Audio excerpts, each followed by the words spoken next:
Hi everyone. तो आज हम एक बहुत ही इंटरेस्टिंग प्रॉब्लम सोल्व करेंगे जो बेसिकली है network optimization. Network optimization means कोई भी रिक्वेस्ट जो हमारे ब्राउज़र या क्लाइंट से अगर सर्वर पे जा रही है तो इज़ देयर एनी वे कि हम उसको ऑप्टिमाइज़ कर सकते हैं। अगर किसी एक रिक्वेस्ट पेलोड के लिए अगर कोई एपीआई को हम बार बार कॉल कर रहे हैं तो उस केस में हम इसको ऑप्टिमाइज़ कर सकते हैं यूजिंग कैशिंग। तो जो हमारी पहली एपीआई कॉल जाएगी किसी रिक्वेस्ट पेलोड के लिए तो हम उसका जो रिस्पॉन्स आएगा उसको कैश कर लेंगे, और नेक्स्ट टाइम जब सेम रिक्वेस्ट के लिए अगर वही एपीआई कॉल करनी है तो हम उसको सर्वर पे हिट ना करके डायरेक्ट क्लाइंट में जो हमने cash in memory cache create किया है उसी से ही उसका रिजल्ट सर्व कर देंगे। अब हमें नेटवर्क कॉल्स को ऑप्टिमाइज करना क्यों ज़रूरी है? तो अगर कोई भी नेटवर्क रिक्वेस्ट सर्वर पे जा रही है तो सर्वर इसको हैंडल करेगा, इससे कि सर्वर या तो कुछ कंपटीशन करेगा जिससे कि सर्वर पे कुछ ना कुछ लोड इंक्रीज होगा। तो अगर बहुत सारी एपीआई एक साथ कॉल हो रही है तो हमारे सर्वर पे बहुत लोड आएगा। उस केस में हमें सर्वर साइड पे भी ऑप्टिमाइजेशन करना होता है, सर्वर को स्केलिंग करना होता है। तो उस लोड को कम करने के लिए हम अगर कोई एपीआई कॉल जो फ्रीक्वेंट कॉल हो रही है किसी सेम रिक्वेस्ट के लिए तो हम उस रिक्वेस्ट को हम सर्वर पे नहीं भेजेंगे और उसको क्लाइंट में ही जो पहले हमने रिजल्ट लिया हुआ है उसी से ही हैंडल कर लेंगे। तो आज के इस वीडियो में हम पहले देखेंगे कि जो एपीआई को कैश करने का इम्प्लीमेंटेशन है वो कैसे करना है।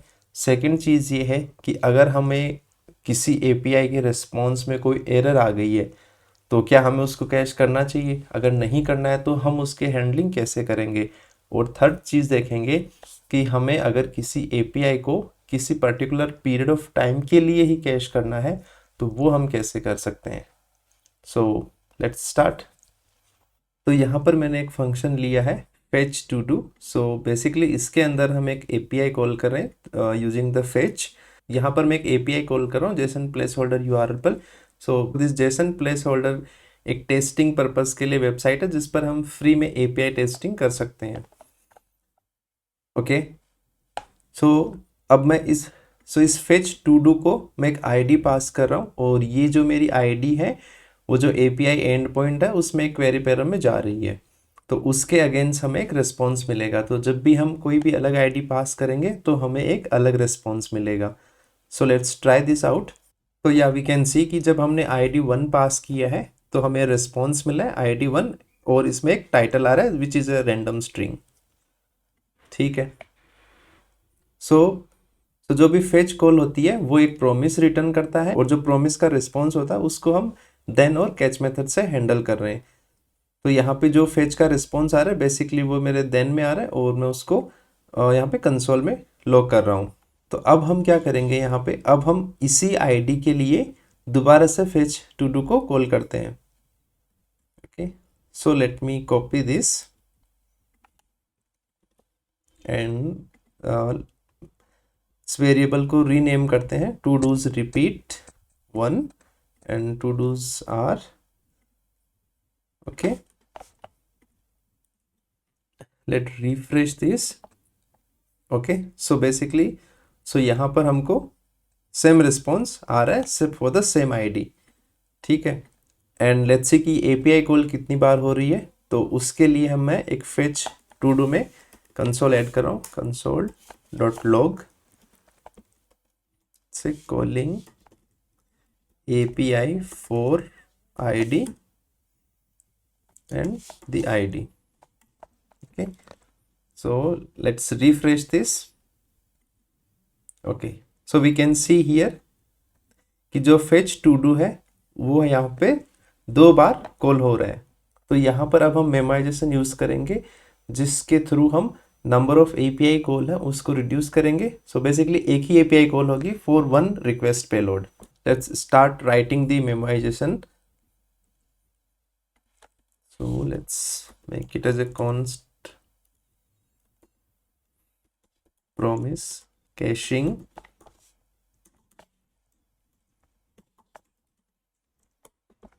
okay, एंड वी नो कि हमको जब भी मेमोराइजेशन का इम्प्लीमेंटेशन करना है तो एक हम हायर ऑर्डर फंक्शन बनाएंगे और उसके अंदर क्लोजर्स का यूज़ करेंगे।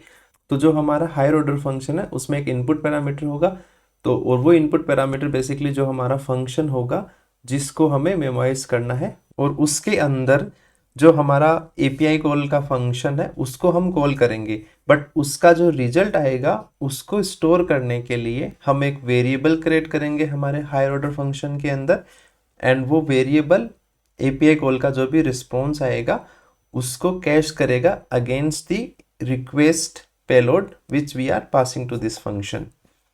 ओके, सो यहाँ पर जो मेरा प्रोमिस कैशिंग है basically this is higher order function, और इसमें हम एक इनपुट पैरामीटर लेंगे जो हमारा ओरिजिनल फंक्शन होगा, उसको हम कॉल बैक में लेते हैं।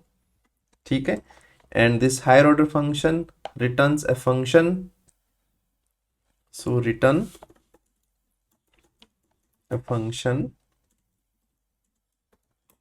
ठीक है, और जो हमारा रिटर्न फंक्शन है इसके अंदर जो हमारा कॉल बैक है, यानी कि जो हमारा ओरिजिनल फंक्शन है, जो ओरिजिनल एपीआई कॉलिंग फंक्शन है वो कॉल होगा। तो ओके, उसका कोई रिस्पॉन्स हम स्टोर कर लेते हैं, const response is call back, और जो ये फंक्शन है उसमें कुछ पैरामीटर्स भी हमको पास करने, तो जो पैरामीटर्स हैं वो हमने यहाँ से जो फंक्शन रिटर्न किया है उसमें एक्सेप्ट करेंगे। तो let's dot dot arguments, okay, and जो भी आर्ग्यूमेंट्स आ रहे हैं वो हम यहाँ पे ओरिजिनल फंक्शन में पास कर देंगे। ठीक है, अब ये हमारा यहाँ पे रिस्पॉन्स आ गया। अब इस रिस्पॉन्स को हमें स्टोर करना है, तो उसके लिए क्या करेंगे, उसके लिए हमें दो चीज़ों की ज़रूरत होगी। एक तो कोई भी हमें ऑब्जेक्ट चाहिए होगा जिसमें हम रिजल्ट स्टोर करेंगे, और दूसरी चीज़ चाहिए होगी कि हमें उस ऑब्जेक्ट में, कैशे ऑब्जेक्ट में इस रिस्पॉन्स को कौन सी की के अगेंस्ट स्टोर करना है, राइट। तो हमें एक यूनिक की चाहिए होगी हर एक फंक्शन कॉल के लिए, तो वो वाली की हम जो इस फंक्शन में जो भी आर्ग्यूमेंट्स पास कर रहे हैं उसको यूज करके क्रिएट करेंगे। ओके, सो कांस्टेंट की विल बी, अब ये जो आर्ग्यूमेंट्स हैं वो एक एरे की फॉर्म में है, तो इस एरे में जितने भी एलिमेंट्स हैं उन सबको ज्वाइन करके हम एक सिंगल स्ट्रिंग बना लेंगे जिसको एज ए की यूज कर सकते हैं। Okay, so for that we can use JSON dot stringify and args. So यहाँ पे हमारे पास में की जनरेट हो गई और ये हमारा रिस्पॉन्स आ गया है। अब इस रिस्पॉन्स को हमें स्टोर करना है, बट अब इस रिस्पॉन्स को हमें स्टोर करना है, बट हम इसको स्टोर करने के लिए क्लोजर्स का यूज़ करेंगे। तो क्लोजर्स के लिए बेसिकली जो भी ये फंक्शन रिटर्न हो रहा है उसके बाहर हम एक वेरिएबल क्रिएट करेंगे। सो const cash will be an object. तो अब ये जो रिस्पॉन्स है इसको हमें कब स्टोर करना है, तो हम इसको तभी स्टोर करेंगे जब जो हमारी की है इसके अगेंस्ट में हमारे कैश में कोई भी वैल्यू एग्जिस्ट नहीं करती है या कोई भी रिस्पॉन्स एग्जिस्ट नहीं करता है। तो बेसिकली हम इसको एक चेक लगा के हैंडल कर सकते हैं कि अगर ये की हमारे पास कैश में नहीं है तो कैश में ये की ऐड कर देंगे और उसके अगेंस्ट जो भी रिस्पॉन्स है वो ऐड कर देंगे। ठीक है, लेकिन अगर हमारे पास में कैश के अंदर ये की ऑलरेडी है तो हमको क्या करना है, तो हमको इस फंक्शन को कॉल नहीं करना है, हमें डायरेक्टली जो भी रिजल्ट आया हुआ है उसको रिटर्न करना है, राइट। तो सबसे पहले हम वही चेक इसमें ऐड कर देते हैं कि if cash dot has on property की, अगर कैश में हमारे पास ये की प्रेजेंट है तो डायरेक्टली हम यहाँ से रिस्पॉन्स रिटर्न कर देंगे, रिटर्न कैश एंड देन की। फाइन, तो ये फंक्शन है वो यहीं से रिटर्न हो जाएगा, आगे इसका एग्जीक्यूशन नहीं होगा। ऑलराइट, अब हमारे पास की नहीं है तो हम इस फंक्शन को यहाँ पे कॉल कर रहे हैं और उसके बाद में जो भी रिस्पॉन्स आया उसको कैश में सेट करना है, cache key is response. Okay, and we will return the result. Okay, so let understand it again. हम यहाँ पे क्या कर रहे हैं, हमने एक हायर ऑर्डर फंक्शन बनाया, फिर ये हायर ऑर्डर फंक्शन एक फंक्शन रिटर्न कर रहा है और उस फंक्शन के अंदर हम हमारे ओरिजिनल फंक्शन को कॉल कर रहे हैं, और जो आर्ग्यूमेंट्स आ रहे हैं उनको यूज़ करके हमने एक की जनरेट की है और इसके साथ में हमने एक कैशे भी क्रिएट किया है। तो अब अगर जो की है वो हमारे कैशे में ऑलरेडी एग्जिस्ट करती है, तो हम जो भी हमने रिस्पॉन्स स्टोर किया हुआ है उसको रिटर्न कर रहे हैं। अगर ये की कैश में नहीं है तो जो हमारा फंक्शन है उसको हम कॉल कर रहे हैं और उसका जो भी रिजल्ट आ रहा है उसको कैश में स्टोर कर रहे हैं और जो रिजल्ट है उसको रिटर्न कर रहे हैं। सो now let's see how it is working. तो उसके लिए सबसे पहले जो हमारा फेच टू डू था उसको हम कैश करते हैं, const cached fetch to do's, okay, and this promise caching, और इसमें हम पास कर देंगे fetch to do। all right, let me comment this। so this is cached and now let's call it this, okay। और अब जो हमारा कैश्ड टू डूज है उसको कॉल करते हैं। नाउ वी कैन सी कि हमारा एपीआई कॉल हो रहा है और उसके अगेंस्ट जो भी रिस्पॉन्स आ रहा है वो भी हमको मिल रहा है, ठीक है, because this is the first call. So जो भी हमारी आईडी है वो कैश में प्रेजेंट नहीं है, तो ये एपीआई कॉल होगी, I mean original function call होगा और उसका रिस्पॉन्स हमको मिल जाएगा, ठीक है। अब हम क्या करेंगे, अब हम इस कैश्ड वर्जन को इस आईडी के लिए फिर से कॉल करते हैं, ओके। सो यहाँ पे आया और जो हमारा टू डूज रिपीट है उसको हम कॉल करेंगे कैश्ड फेच टू डूज के साथ, एंड लेट्स सी, या so now we can see कि जो हमारा एपीआई कॉल है वो एक ही बार हुआ है और जो रिस्पॉन्स है वो हमको मिल रहा है, ठीक है। अब ये कॉल्स तो पैरेलल हो गई, राइट। तो अब हम एक काम करते हैं कि जो कैश फंक्शन रिपीट वाला है उसको हम थोड़े से टाइम के बाद में कॉल करके देखते हैं। तो let's put this in this set timeout, okay, and let's see।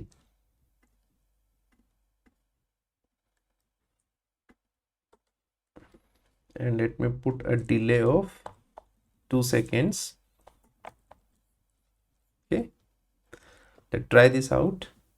so ये कॉल हो गया and after 2 seconds we can see that we are getting the same result which we got for the first API call। so yes like this हम API calls को भी cash कर सकते हैं। so yes like this अब हमने network calls को save कर लिया है। एक आईडी के लिए हमारी को API है वो एक ही बार कॉल हो रही है, ठीक है।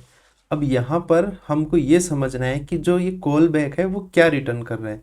So since this call back is a async function, any async function returns A promise, right. तो जो हमारा रिस्पॉन्स यहाँ पे आया है वो एक प्रॉमिस है, और यहाँ पर हम देख भी सकते हैं कि जब भी मैं API कॉल कर रहा हूँ, ठीक है, तो जो रिस्पॉन्स आ रहा है उसको मैं प्रॉमिस की तरह ही हैंडल कर रहा हूँ। तो यहाँ पे जो कैश है उसमें हम API कॉल का जो डेटा आया है वो स्टोर नहीं कर रहे हैं, यहाँ पर हम एक प्रॉमिस स्टोर कर रहे हैं। तो यहाँ तक हमने देख लिया है कि हम जो API है उसको कैसे कैश कर सकते हैं। अगर कई बार इंटरव्यू में ये प्रॉब्लम पूछी जाती है तो उसमें आपसे एक क्रॉस क्वेश्चन भी किया जा सकता है, आपकी API फेल हो गई तो आप कैशिंग को कैसे हैंडलिंग करोगे। सो करंटली अभी क्या हो रहा होगा कि हम जो हमारा फेच टू डू है हमें जो भी रिस्पॉन्स रिटर्न कर रहा है हम उसको कैश कर रहे हैं। वी आर नॉट चेकिंग कि जो API कॉल है वो सक्सेस हुआ है या फेल हुआ है, right. So let's try to understand this कि अगर हमारी API में एरर थ्रो हो रहा है तो अभी करंट इम्प्लीमेंटेशन में जो नेक्स्ट कॉल्स आ रही हैं उनका रिस्पॉन्स क्या आ रहा होगा। सो मैं यहाँ पे क्या कर रहा हूँ कि फेच टू डू है उसमें एक चेक लगा देता हूँ। लेट्स से कि इफ id इज इक्वल 1, तो यहाँ पे we will return promise dot reject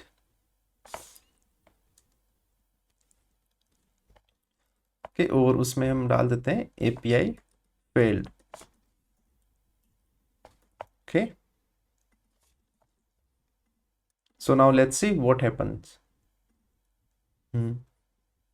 okay, so यहाँ पे जब ID1 के लिए फर्स्ट टाइम API कॉल हुई तो हमको एरर मिल गई API failed, राइट। और जब नेक्स्ट टाइम हमने API कॉल की है तब भी हमको सेम एरर आ रहा है, राइट।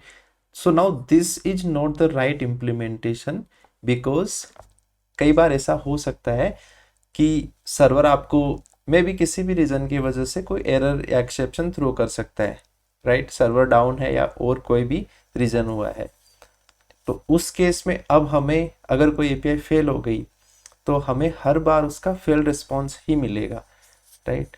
तो हमें इस चीज़ को इस इम्प्लीमेंटेशन में अभी फिक्स करना है। ओके, सो वो हम कैसे कर सकते हैं, राइट। तो उसके लिए बेसिकली हमको ये सोचना होगा कि जब हमारी API फेल हो रही है तो उस केस में हम रिस्पॉन्स को कैश नहीं करेंगे, ठीक है।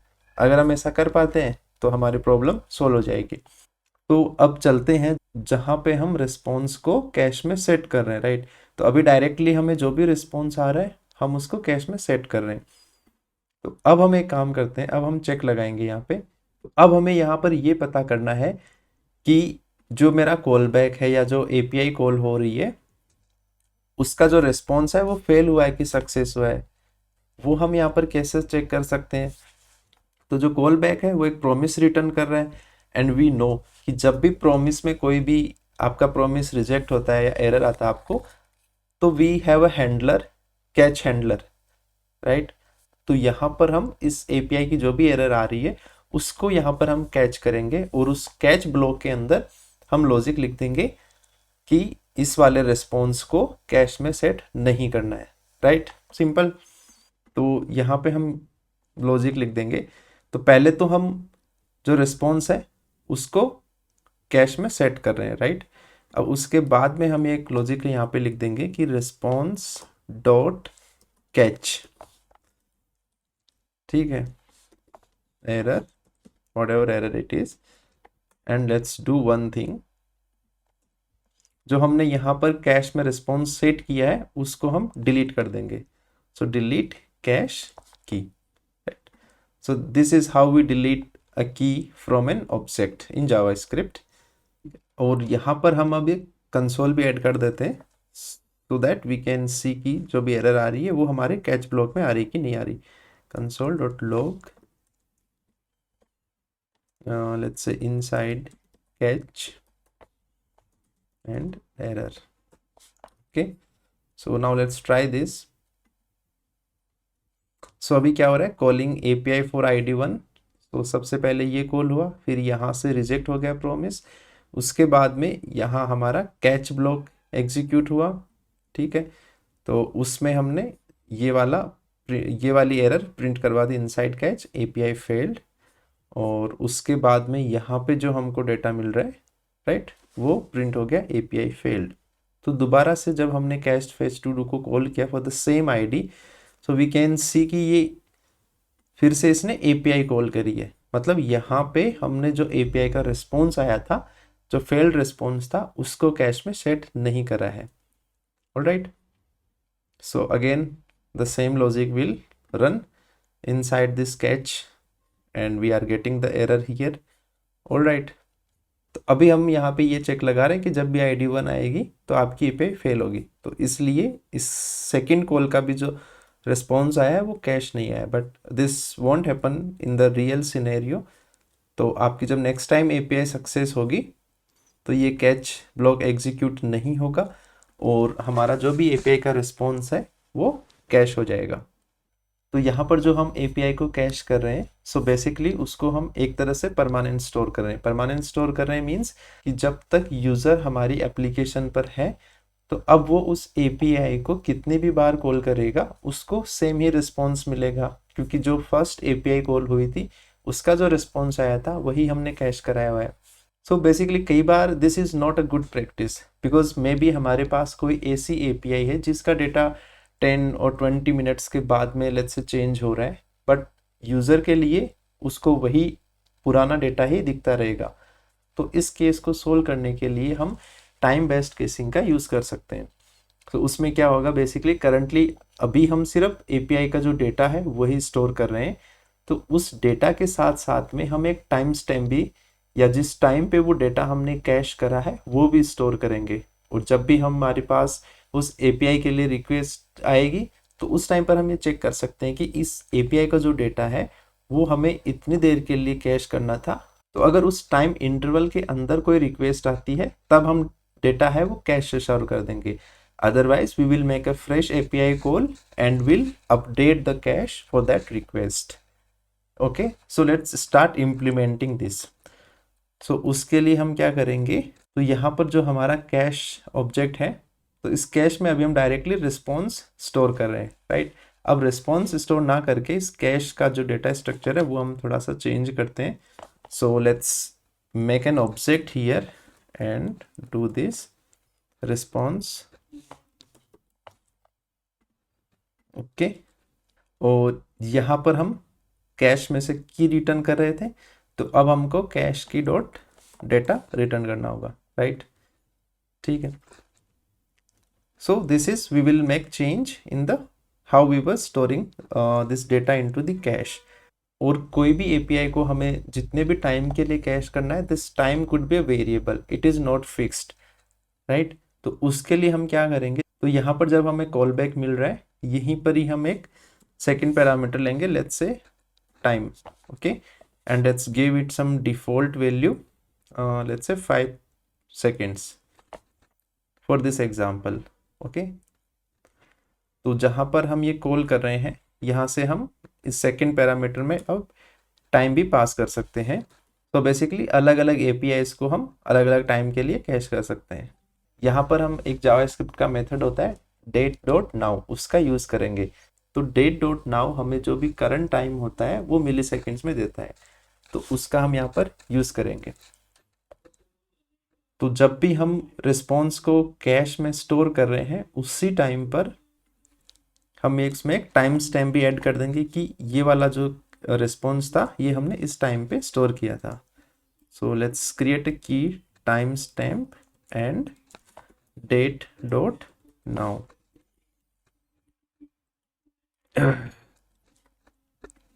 ठीक है, ठीक है, अब यहाँ पे रिस्पॉन्स भी स्टोर कर रहे हैं और साथ में टाइम स्टैम्प भी स्टोर कर रहे हैं। तो अब जब भी नेक्स्ट रिक्वेस्ट आए, तो अब जब भी कोई भी रिक्वेस्ट आएगी तो हमें ये भी चेक करना होगा कि जो हमारा रिस्पॉन्स है कैश में वो कितना पुराना है। ठीक है, तो वो यहाँ पर हम कैसे चेक कर सकते हैं, तो पहले हम चेक करेंगे कि अगर की है वो कैश में है कि नहीं है। ठीक है, अगर की कैश में है तो second check we will put will be like cache key dot timestamp. ये टाइम स्टैम्प हो गया। तो सेकंड चीज हम ओके, तो सेकंड जो चीज है वो अब हमें चेक करनी होगी कि जो अभी करंट टाइम आ रहा है, राइट, वो कैश से कितना ज्यादा है। ठीक है, तो सेकंड चीज हम यहाँ पर चेक करेंगे कि जो हमारा कैश में रिस्पॉन्स है वो जो हमने जितने टाइम के लिए उसको कैश करना था वो टाइम एक्सपायर हो चुका है या नहीं हुआ है। तो वो हम कैसे चेक कर सकते हैं, for that we will write date.now। ठीक है, date.now मीन्स जो करंट टाइम है इज लेस देन, अगर करंट जो टाइम है which is less than this which is less than the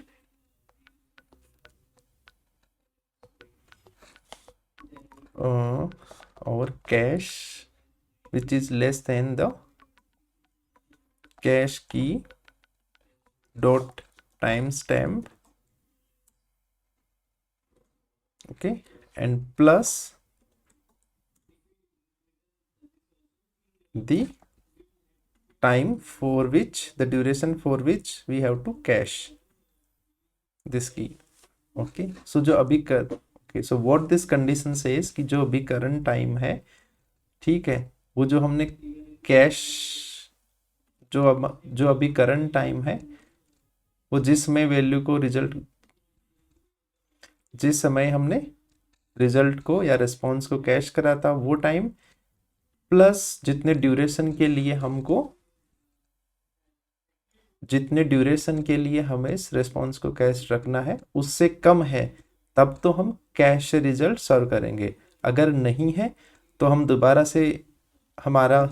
दोबारा से एपीआई कॉल करेंगे और जो भी रिस्पॉन्स आएगा उसको फिर से हम कैश में डाल देंगे और जो उसका टाइम स्टैम्प है वो भी अपडेट हो जाएगा।